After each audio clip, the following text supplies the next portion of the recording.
auto sales numbers for June have started pouring in, and it appears that many giants like Maruti, HeroMoto, Bajaj Auto, and TVS have missed market estimates. However, companies offering premium products like Royal Enfield and Tata Motors' EV vehicles have done well.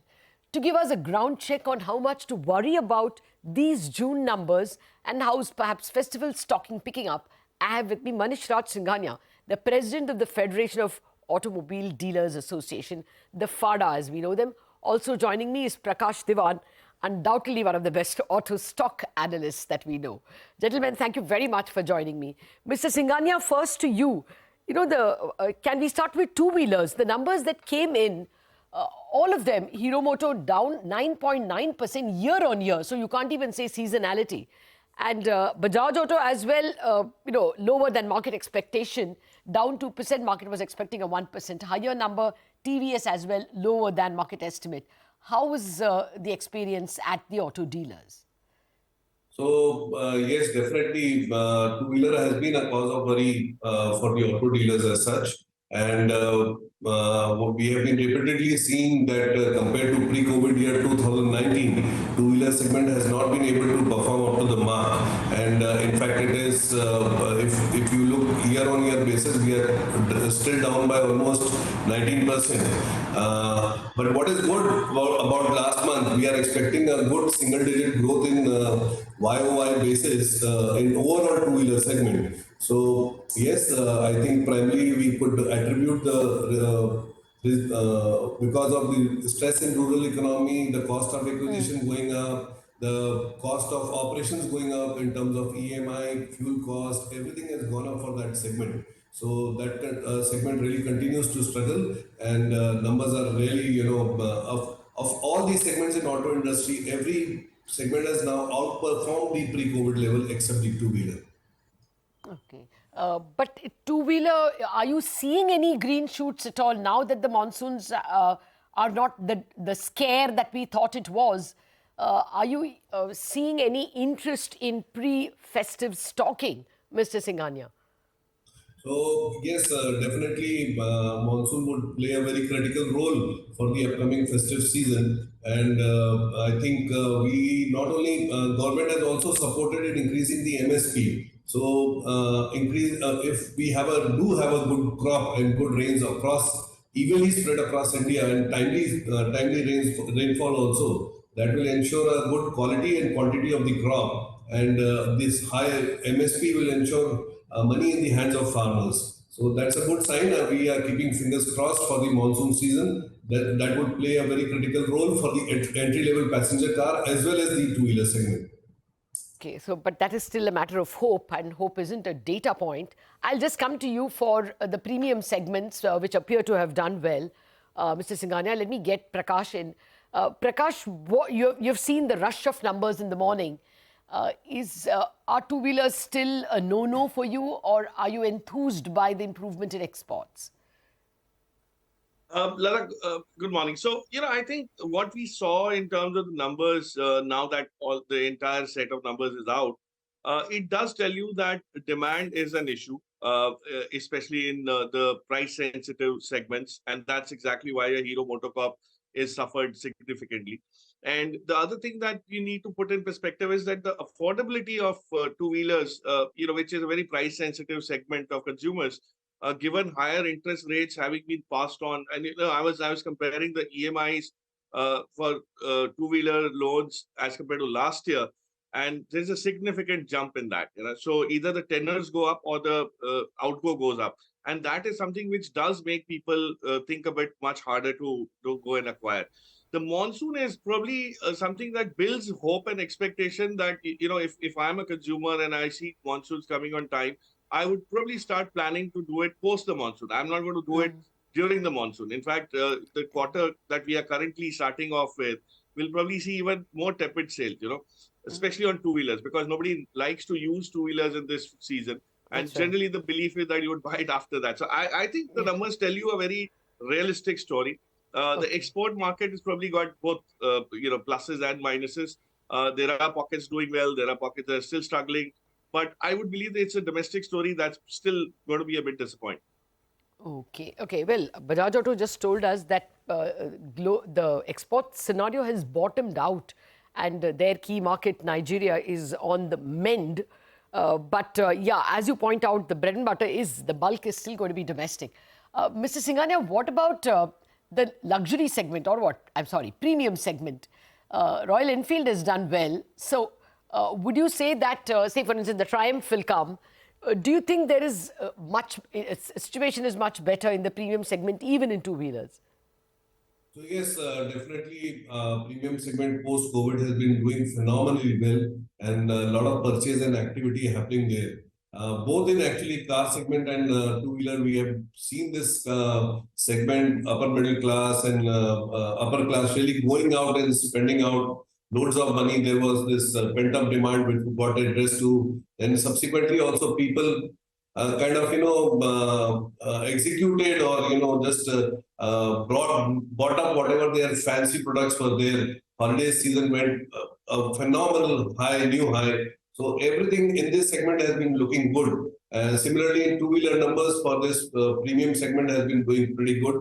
And month after month, I don't see any kind of downfall, or any kind of. In fact, the supplies are more of an issue in this segment, because the more the features in any vehicle, the higher the quantity of semiconductor requirement is there, and we definitely see the issue of semiconductor continues, shortage of semiconductor continues in overall auto segment. So I think for premium two-wheeler space, the growth story will continue.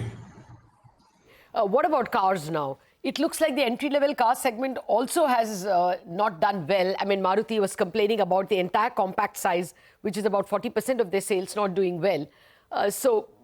Can you give us more color on the car segment?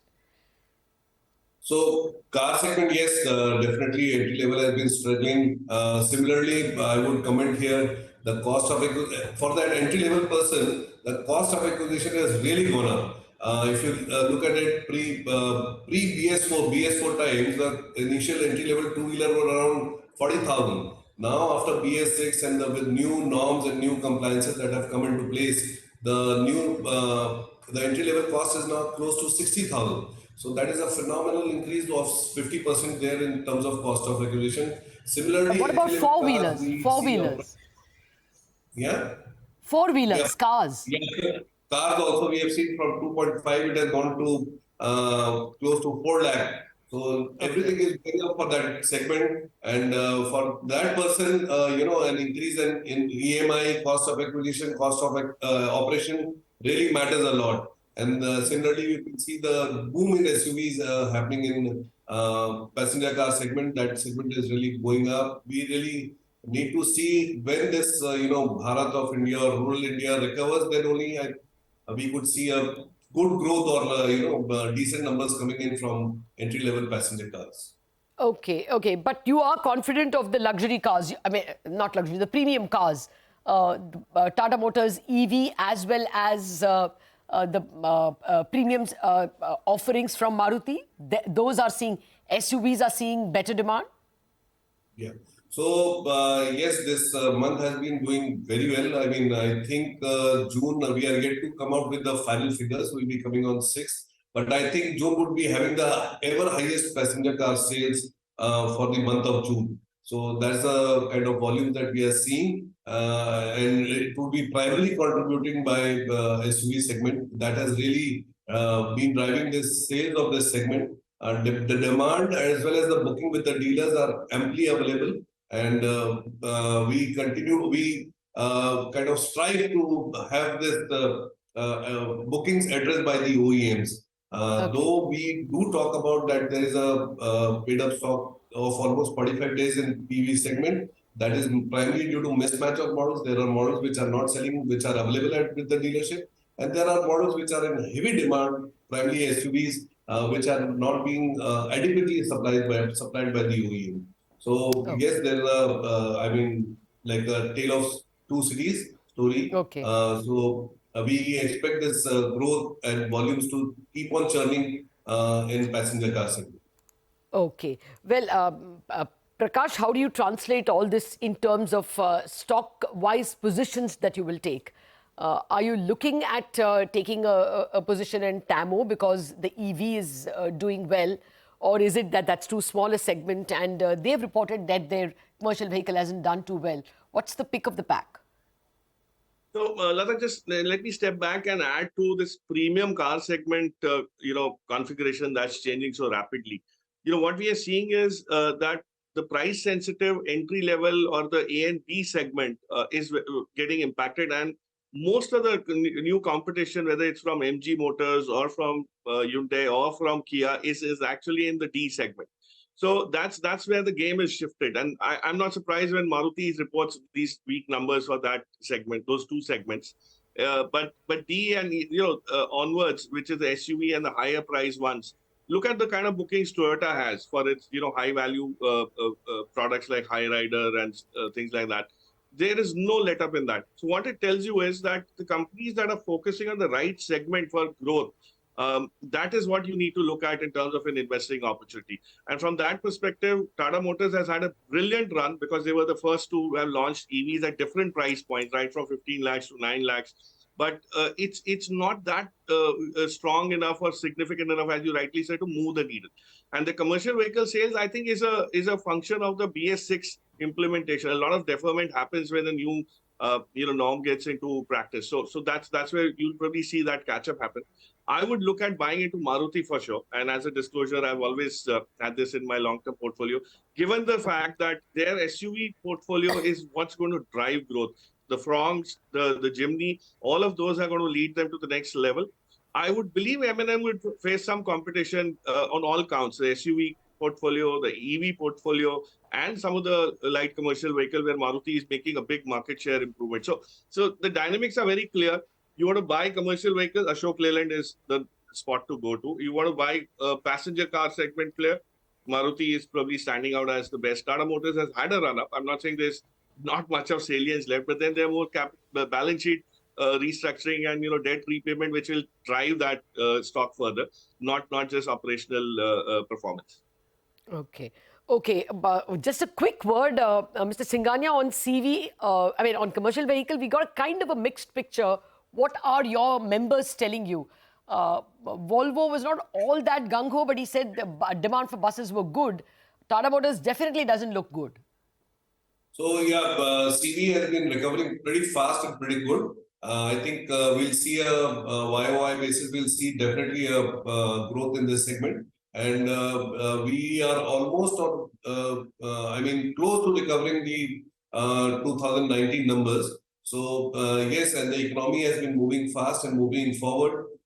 We could see bulk buying happening in CV space. Even in fact, before pre-COVID time, there were very small operators coming in for the truck, 1 or 2 or 4 quantity being bought. But normally we are seeing now bulk buying happening in large players coming in and buying in quantity, fleet operators coming in. So that's a good sign. And overall, a very positive for the overall CV segment, especially the SCV and MLCV segment. Okay.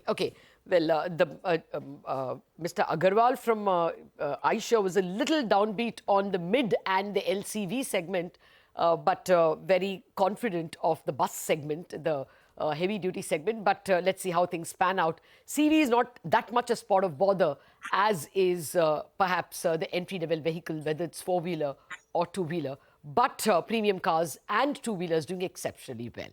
Prakash and Mr. Singhania, thank you very much indeed for joining us and giving us your thoughts about the auto sector. We wrap up on Bazaar.